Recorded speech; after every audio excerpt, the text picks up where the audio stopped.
오늘 이 자리에는 오랫동안 기도하셨는데 전혀 하나님은 바람 소리로조차도 응답하지 않는 사람이 있습니다.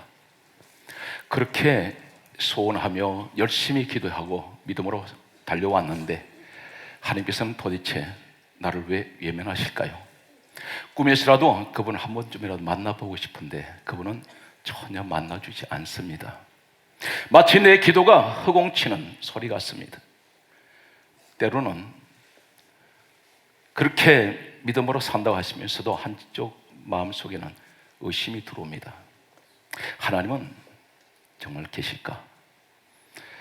생각하지 말아야 될 생각을 할 때가 있습니다. 오늘 살아온 손으로는 현실은 사방이 쥐리밭입니다. 내일을 예측할 수가 없습니다. 한 치 앞도 모르는 것이 어찌보면 우리가 살아가는 좀 현실이라 할 수가 있습니다. 오늘 이러한 때에 오늘 여러분들이 기도하는 대로 하나님께서 반드시, 저는 장담합니다, 응답하실 것입니다. 낙심하지 마십시오. 오늘 성경에서 청년 한 사람을 소개하겠습니다. 이 사람은 예수님보다도 이 땅에 먼저 6개월 먼저 태어났던 세례 요한이라는 사람이 있습니다. 세례 요한이라는 사람을 오늘 추적을 합니다.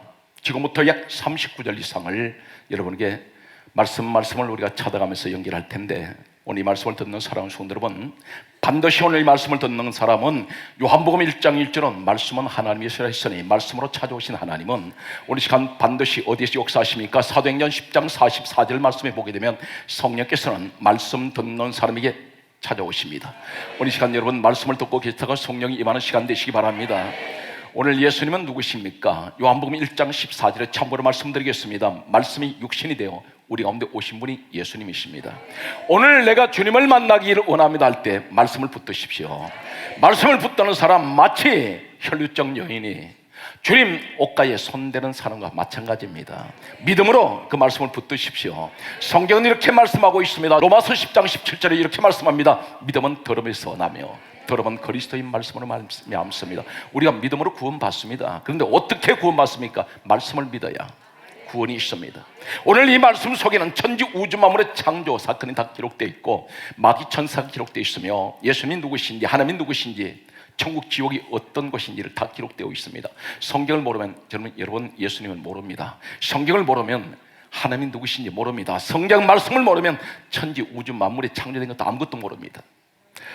세례 요한을 오늘 소개하겠습니다. 말씀 속에 여러분이 주인공이 되시기 바랍니다. 세례 요한이라는 사람은 마태복음 3장 4절 말씀을 보게 되면 성경은 다음같이 기록하고 있습니다. 이 사람은 광야에서 살았습니다. 그리고 성경 말씀을 보게 되면 이 사람은 약대 털옷을 입고 있었습니다. 그리고 허리에는 가죽띠를 띠고 있었습니다. 그의 음식은 메뚜기와 석청이더라, 이렇게 말씀하고 있습니다. 오늘 이 사람의 모습 속에서 일상생활에서 무엇을 발견하냐면 이 사람은 구별된 삶을 살고 있습니다. 세속적인 그런 삶이 아닙니다. 이 사람은 광야에서, 그리고 이 사람은 약대 털옷을 입고 있으며 가죽띠를 띠고 있으며 메뚜기와 석청을 음식으로 삼고 있습니다. 이 사람을 계속해서 추적을 하면 누가복음 1장 5절 말씀을 보면 성경은 다음같이 소개하고 있습니다. 그의 아버지는 사가랴, 어머니는 엘리사벳, 성경이 그렇게 기록하고 있습니다. 그런데 사가랴는, 이 사람은 바로 제사장으로 기록되어 있습니다. 엘리사벳은, 그의 부인은 아론의 자손이었더라, 이렇게 말씀하고 있습니다. 다시 말해서 이 아론의 자손이라고 강조하는 내용은 어떤 것입니까? 이때부터 약 1500년 전으로 거슬러 올라가면 출애굽기 28장 1절에 구약시대에 이 땅에 최초로 세운, 하나님이 세웠던 제사장이 한 사람이 있습니다. 초대 제사장. 그 사람은 바로 아론이었습니다. 아론 시대로부터 사가랴 제사장 시대까지는 약 1500년 세월이 흘렀습니다. 이 가정에서 태어난 사람이 누구냐면 바로 세례 요한입니다. 이 1500년 동안 계속해서 이어져 온 제사장 가문의 명문 집안에, 그 집안에서 태어난 바로 사람이 세례 요한인데, 이 사람에 관해서 성경은 계속해서 다음과 같이 말씀하고 있습니다. 누가복음 1장 13절 말씀을 보게 되면 하나님께서 천사를 사가랴 제사장에게 보내셔서, 그리고 그의 부인에게 천사가 이 앞으로 태어날 이 세례 요한에 관해서 이름을 지어줍니다. 다시 말해서 하늘에서 하나님이 요한이라는 이름을 지어서 천사를 통해서 전해주었습니다. 이 세례 요한은 하나님이 그 이름을 지어준 사람입니다. 대단한 축복을 받았습니다. 요한이라는 이름은 하늘에서 내려온 이름입니다. 성경은 계속해서 말씀을 또 추적을 하면 누가복음 1장 15절 말씀을 보게 되면 이 사람에 대해서 단적으로 어떤 사람인지 기록되어 있습니다. 이 사람은 성령 충만한 사람이라고 기록하고 있는데 어느 정도 성령 충만했냐면 모태로부터 성령 충만을 입은지라 성경 그렇게 말씀하고 있습니다. 이 사람은 어머니 배에서 잉태할 때 성령 충만을 입었던 사람입니다. 성령 충만을 입었던 이 사람은 누가복음 1장 15절에 말씀하시기를 이 사람은 포도주와 소주를 마시지 아니하며 이렇게 기록되고 있습니다. 앞으로 이 사람이 태어났을 때에 이 땅을 살아가는 동안에 술을 입에 대지 않는다는 것입니다. 이 사실에서 한 가지는 깨닫습니다. 하나님이 지명한 사람, 하나님이 선택한 사람, 하나님이 구별한 사람은 술을 마시지 않습니다. 술을 마시고 안 마시고는 구원 이야기를 한 사람들이 있습니다. 술 마시는 것과 구원하고 무슨 관계 있냐, 믿음과 관계 있느냐 이렇게 말하는 분들이 있습니다. 그러나 세례 요한의 모습 속에서 한 가지 우리가 발견하는 것은 이 사람은 누가복음 1장 15절에 하나님 지명한 사람이요 하나님 택한 사람이요 하나님 구별한 이 사람은 술을 마시지 않는 것으로 이미 이 사람은 정해져 있었습니다. 오늘 여러분들이 이 주인공이 되십시오. 누가복음 1장 19절 말씀을 보게 되면 오늘 사가랴는 이 제사장에게 찾아와서 천사가 이렇게 말합니다. 너에게 아들이 있으리라 했을 때에 이 사가랴 제사장은 누굽니까? 오늘날 주의 종입니다. 예배를 집례하는 사람입니다. 다시 말해서 지도자 자리에 있습니다. 그런데 천사가 와서 아들이 있으리라고 소식을 전해주었을 때 이 사가랴가 하는 말이 이렇게 말하고 있습니다. 누가복음 1장 18절에 하는 말이 나는 늙었고 내 아내도 나이가 많습니다. 이렇게 말합니다. 다시 말해서 무슨 말이냐면 우리는 아이를 가질 수 있는 그런 체질이 아닙니다. 그런 몸이 아니란 사실입니다. 늙었다고 말합니다. 다시 말해서 우리는 아이를 낳을 수가 없다고 말하고 있습니다. 이때에 천사 입을 통해서 전해지는 말은 네가 믿지 아니하면 너는 벙어리가 되리라. 세례 요한이 태어날 때까지 이 세례 요한의 아버지 사가랴는 벙어리가 되어버립니다. 말을 하지 못합니다. 여기서 우리는 한 가지를 또 깨닫고 넘어갑니다. 하나님께서 보실 때에 사람이 믿든지 안 믿든지 하나님이 한번 작정하시면 그 사람을 향하신 뜻은 결코 굽히지 않습니다. 이 사실 앞에서 똑같은 경우를 만났던 한 사람이 있습니다. 창세기로 옮겨가면 창세기 17장 17절에 아브라함이라는 사람이 있습니다. 이 사람은 75세 때 하나님께 부름받았습니다. 이때 하나님께서 말씀하시기를 너와 너 자손이 천한 만민이 너로 인하여 복을 받으리라. 이 사람은 자식이 없었습니다. 75세 때 자녀가 없던 이 아브라함에게 하나님께서는 말씀하시기를 자손을 주시겠다 했습니다. 그런데 세월이 흘러서 24년이 지나가도 아이가 생기지 않습니다. 이때 하나님께서 찾아오셔서 창세기 17장 17절에 말씀하시기를 내게 아들이 있으리라 이름까지 지어주셨습니다. 이름을 이삭이라 하라. 그런데 이 사람이 이 당시에 아브라함이라는 이 사람 누굽니까? 로마서 4장 11절에 믿음의 조상이라는 사람입니다. 다시 말해서 모든 전 세대의 모든 인류를 다 우리 주님의 재림하실 때까지 지구 종말이 올 때까지 이 사람 믿음의 조상으로 모델로 세운 사람입니다. 이 사람은 우리가 잘 아는 대로 창세기 12장 1절에서 4절을 보면 하나님께서 일방적으로 복의 근원 삼은 사람입니다. 믿음의 모델인 이 사람이 하는 말이 하나님께서 아들이 있으리라 말씀할 때에 창세기 17장 17절에 이렇게 성경 기록되어 있습니다. 성경은 무엇이라고 정언합니까? 아브라함이 하나님 앞에 엎드려 웃으며 심중에 이르기를 100세 된 사람이 어찌 자녀를 낳을까? 내 아내는 90세니 사라가 어찌 생산하리요? 다시 말해서 사가랴라는 사람과 아브라함 모습이 같습니다. 믿지 않습니다. 자신을 보고 있다는 사실입니다.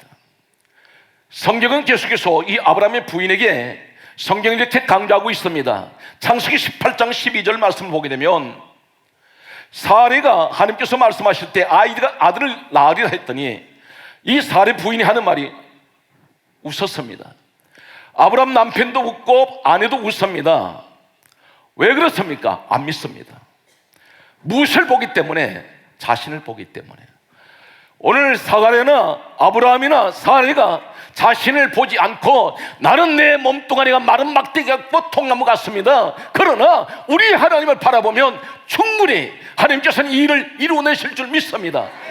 이런 믿음을 가졌어야 하는데 이 사람들은 자신을 보고 있습니다. 우리 모습이 어떤가요? 때때로 문제를 만났을 때에 나 자신을 돌아봅니다. 하나님은 보이지 않습니다. 나 자신을 나를 돌아보니까 불가능한 것 같습니다. 쉽게 좌절해버립니다. 누구에게나 이런 위험은 있습니다. 그런데 가장 중요한 것은 사가랴도 아브라함도 사레도 자신들을 보면서 어떻게 내가 늙은 사람이 아이를 가지겠습니까? 할 때에 성경은 뭐라고 말씀하는지 아십니까? 창세기 18장 14절에 이렇게 말씀합니다. 여호와께서 하신다면 여호와께서는 능치 못할 일이 없느니라 말씀합니다. 할렐루야. 오늘 여러분이 축복의 주인공이 되십시오. 하나님이 하신다면 못하실 일이 없다는 것입니다. 그 하나님을 내가 믿고 있습니다. 성경은 이렇게 말씀하고 있습니다. 예수님께서 말씀하시기를 마태복음 3장 9절에 무엇이라고 말씀합니까? 이 돌을 가지고도 하나님은 아브라함의 자손을 만들어낼 수 있다 했습니다. 무슨 얘기입니까? 길거리에 나둥으로 다니는 돌멩이 하나도 하나님이 하신다면 사람 만들 수 있다는 것입니다. 그러한 하나님, 초월적인 하나님, 초인적인 하나님, 기적의 하나님, 홍해바다도 하룻밤에 갈라내신 하나님, 여리고성을 무너뜨리신 하나님, 죽은 나사로 살려내신 하나님, 그렇다면 오늘 이 시간에 우리를 살려주실 줄로 확신합니다. 할렐루야. 성경 말씀을 여러분에게 계속해서 소개합니다. 성경 말씀 보게 되면 이 세례 요한이 어떤 일을 했을까요? 그 세례 요한 이분이 이 땅에 온 목적이 하나 있습니다. 예수님 때문에 왔습니다. 하나님께서 세례 요한을 이 땅에 태어나게 할 때에 이름까지 지어주시고, 이 사람은 모태로부터 성령 충만받게 하셨던 이 사람은 성경 말씀을 계속해서 추적을 하면 성경은 다음같이 말씀하고 있습니다. 누가복음 1장 44절 말씀을 보게 되면 이 세례 요한이 어느 정도 예수님을 바라보고 있었냐면, 엘리사벳이란 여인에게 세례 요한이 잉태되었고, 그리고 예수님께는 마리아 몸을 통해서 예수님이 잉태하셨습니다. 6개월 먼저 잉태한 이 세례 요한은 엘리사벳 어머니 뱃속에 있습니다. 예수님도 마리아 몸속에 계셨습니다. 그런데 어느 날 엘리사벳과 마리아 두 여인이 마주해서 만났습니다. 이때에 엘리사벳 어머니 뱃속에 있던 세례 요한이 마리아 몸속에 있는 예수님을 알아보고, 성경 강조합니다. 누가복음 1장 44절에 기뻐서 어머니 배에서 뛰었다고 기록되어 있습니다. 이 세례 요한은 어머니 몸에서 나오기 전에도 예수님을 알아본 사람이었습니다. 성경 말씀을 계속해서 보게 되면 요한복음 1장 23절 말씀을 보게 되면 이 사람은 사람들이 이렇게 묻습니다. 너는 엘리야냐? 너는 선지자냐? 이렇게 물었을 때 너 도대체 누구냐? 이렇게 물었을 때 이 세례 요한이 하는 말이 나는 광야에서 외치는 소리다. 자신은 이름을 밝히지 않습니다. 나는 소리라고 말합니다. 이 시대에 세례 요한 같은 사람이 필요합니다. 각 교회에 필요합니다. 우리는 각자가 자신의 이름을 내기를 좋아합니다. 명예를 찾아서, 아니면 자신을 자랑하기 위해서 동문서주한 사람들도 있습니다. 그런데 이 세례 요한이 어떤 말을 합니까? 이 사람은 철저하게 예수님만 소개하고 예수님만 증거하는데 이 사람들이 묻습니다. 너 이름이 뭐냐? 나는 소리야. 소리는 어떤 것입니까? 보이지 않습니다. 소리는 잡히지 않습니다. 형체가 없습니다. 다시 말해서 나는 소리로 남고 싶습니다. 오직 내게는 예수 그리스도만 증거하고 주님만 여러분에게 보이기 원합니다. 이것이 세례 요한의 간증이요, 세례 요한의 신앙 고백입니다. 나는 광야에 외치는 소리입니다. 성경은 계속해서 말씀 보게 되면 요한복음 1장 34절 말씀을 보게 되면 성경은 또 이렇게 기록하고 있는 것을 보게 됩니다. 이 사람은 예수 그리스도를 가리켜서 정확하게 하나님의 아들이라고 그렇게 소개하고 있습니다. 자신의 이야기를 하지 않습니다. 성경 말씀을 계속해서 추적을 하면 성경이 이렇게 강조합니다. 요한복음 3장 30절에 이렇게 기록되어 있습니다. 그는 흥하여야 하겠고 나는 쇠하여야 하리라. 다시 말씀 무슨 말입니까? 하나님, 나는 아무렇게나 되어도 상관없습니다. 그러나 우리 하나님이 잘 되시고 우리 예수님만 잘 되신다면 그분은 흥하셔야 되겠고 나는 쇠해야 됩니다. 자신을 철저하게 감추면서 주님만 드러내었던 이 사람이 붙잡혔습니다. 순교를 앞두고 있습니다. 사형 집행을 기다립니다. 이 사람이 감옥에 갇혀 있을 때에 이 사람이 마음이 섭섭함이 들어왔습니다. 마음이 시험이 찾아왔습니다.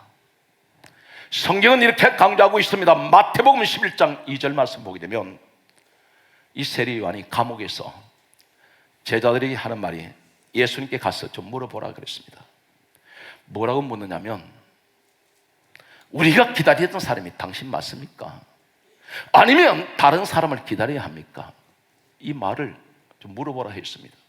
무슨 말이냐면 태어나기 전부터 성령 충만했고 어머니 배에 있을 때 마리아 몸속에 있는 예수님을 알아보고 기뻐서 뛰었던 이 사람, 그리고 오로지 그는 예수님만 정했던 이 사람이 왜 시험에 왔을까요? 자신이 알고 있는 예수 그리스도 그분은 하나님이 아들이십니다. 그분은 무엇이든지 다 하실 수가 있는데 예수님이 단 한 번도 감옥에 갇힌 그에게 누가 한 사람 보내서 위로 한마디 해주지 않습니다.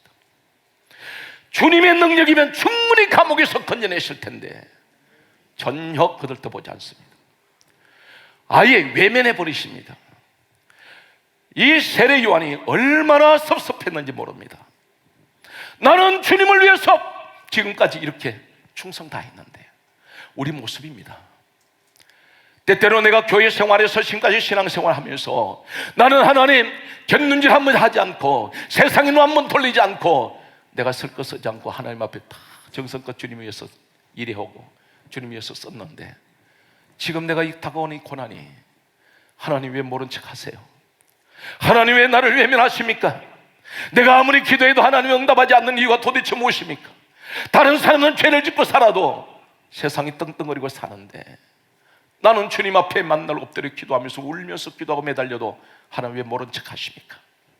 세례 요한은 자신은 평생을 예수님을 위해서 살아왔는데 어쩌면 당신은 그렇게 냉정하십니까? 이런 마음이 들어왔습니다. 그래서 제자들에게 가서 물어보라 했습니다. 우리가 기다리는 분이 당신 맞습니까? 어쩌면 당신이 정말 우리가 기다리는 분이면 이렇게 하실 수가 없지요. 세례 요한이 그런 마음을 가질 수가 있습니다. 아니면 이렇게 말합니다. 우리가 다른 사람을 기다리니까 이 사람이 의심이 들어오기 시작합니다.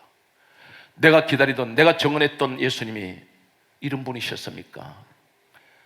예수님이 그런데 전혀 제자들이 가서 그렇게 물어도 전혀 거기에 대한 말씀을 하지 않습니다. 왜 그럴까요?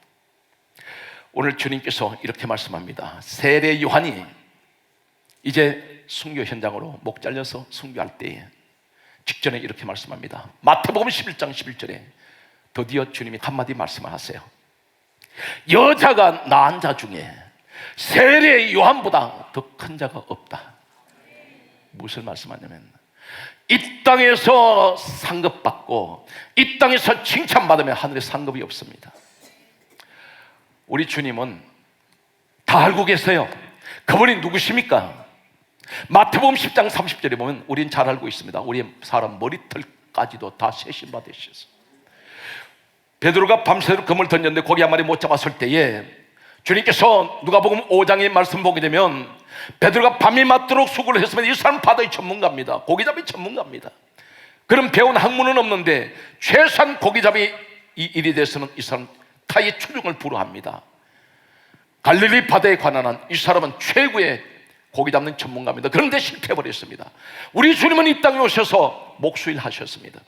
고기 한 마리 물고기만 잡아보신 적이 없습니다. 그런데 베드로 빈배 타시더니 하시는 말씀이 이렇게 말씀합니다. 깊은 데로 가서 그물 내려라. 그 넓은 바다에 주님 말씀 한마디에 이 베드로가 계속 실패하고 실패했기 때문에 이렇게 말합니다. 내가 밤이 맞도록 수고를 하였으되 얻은 것은 없습니다. 그러나 말씀에 의지하여 그물을 내리리다. 한번 내렸는데 그물이 찢어질 듯이 고기가 잡혀 올라옵니다. 이 사람은 여기서 엎드려져 버립니다. 우리 주님은 바다 속의 비밀도 알고 계세요. 고기가 어디로 움직이는지 알고 계십니다. 고기가 어디에 모였는지도 알고 계십니다. 그렇다면 주님은 나를 알고 계세요. 성경은 이렇게 말씀합니다.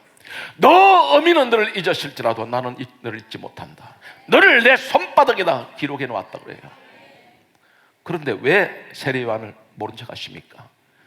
세례 요한은 이 땅을 떠났을 때 천국에서 엄청난 상급을 받습니다.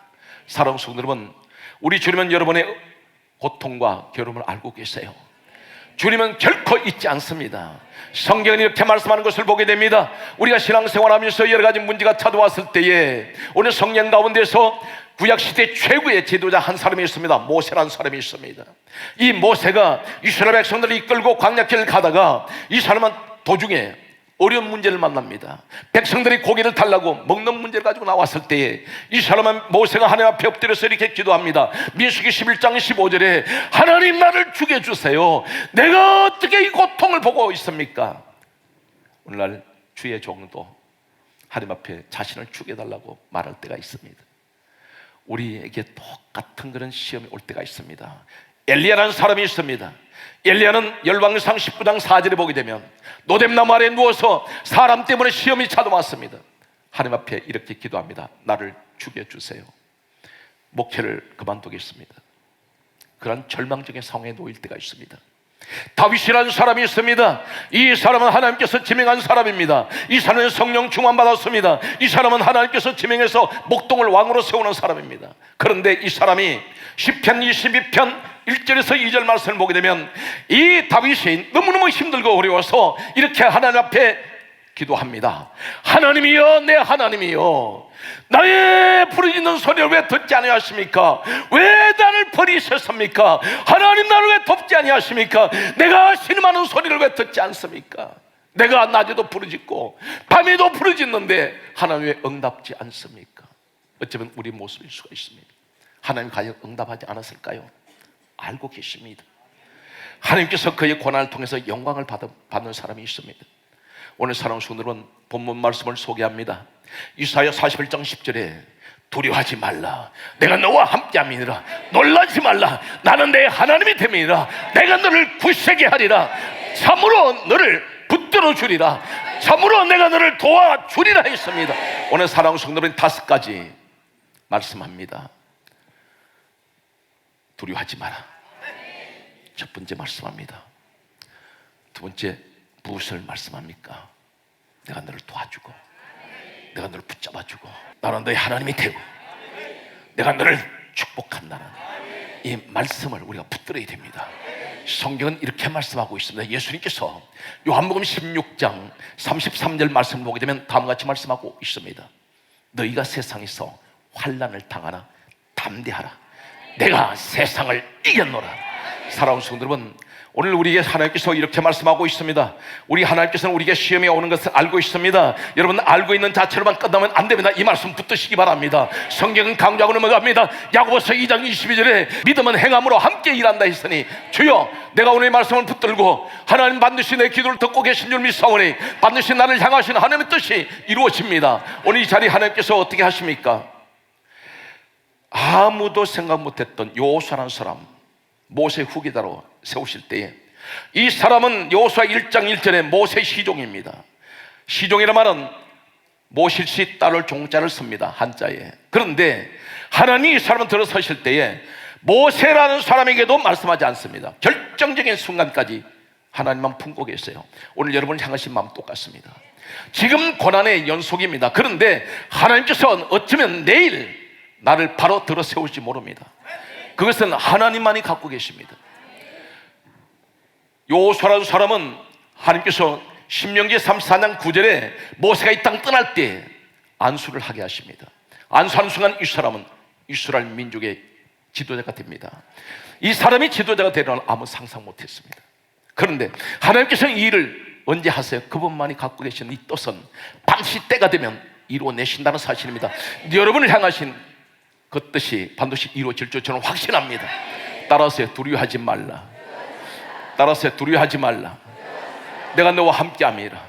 놀라지 말라. 나는 내 하나님이 됨이라. 내가 너를 굳세게 하리라. 내가 너를 붙잡아 주리라. 내가 너를 도와주리라. 오늘 이 말씀이 여러분에게 주시는 축복의 말씀입니다. 성경 강조하고 있습니다. 그러므로 야고보서 1장 2절에 말씀하시기를 형제들아, 너희가 여러 가지 시험을 만나고 온전히 기쁘게 여기라. 이는 너희 믿음의 시련이 인내를 만들어내는 줄 알미라. 인내를 온전히 이루라. 이는 너희로 온전하고 구비하여 조금도 부족함이 없게 해주신다 했습니다. 좌우람 인사합니다. 염려하지 마세요. 크게 하세요. 두려워하지 맙시다. 하나님이 알고 계십니다. 오늘 여러분 가운데 고난의 시간이 끝이 나면 반드시 그 나머지 그 자리에 기다린 자는 축복의 자리가 있습니다. 농부가 1년 내내 김을 메고 농사 지을 때 그 목적은 어디 있습니까? 가을에 추수하는 것이 목적입니다. 오늘 여러분 반드시 신앙의 열매를 맺을 것입니다. 추수의 계절이 앞으로 찾아옵니다. 사랑하는 성도 여러분, 신앙의 겨울을 만나지 마세요. 힘들고 어렵더라도 반드시 강한 사람만이 살아남습니다. 따라하세요. 사사기 14장 14절 그게 하세요. 강한 것에서 단 것이 나왔느니라. 하나님 강한 자를 기뻐합니다. 오늘 여호수아가 요단강 앞에 섰을 때에 이렇게 말씀합니다. 너는 마음을 강하게 하고 담대히 하라. 내가 너와 함께 함이니. 오늘 하나님과 함께 하기 때문에 우리 마음을 강하게 가져야 됩니다. 그리고 담대하십시오. 환경을 겁을 내지 말고. 오늘 특별히 오늘 이 시대를 살아가는 청년들이요, 힘을 내시기 바랍니다. 오늘 하나님을 의지하세요. 예수님만 바라보세요. 반드시 그러하면 반드시 여러분의 모든 인생길은 우리 하나님이 여러분을 인도하실 것이고 여러분과 함께 하실 것입니다. 이 한 주간에도 여러분 가시는 길에 하나님의 크신 축복과 형통하심이 함께 하시기를 예수 그리스도 이름으로 축복합니다.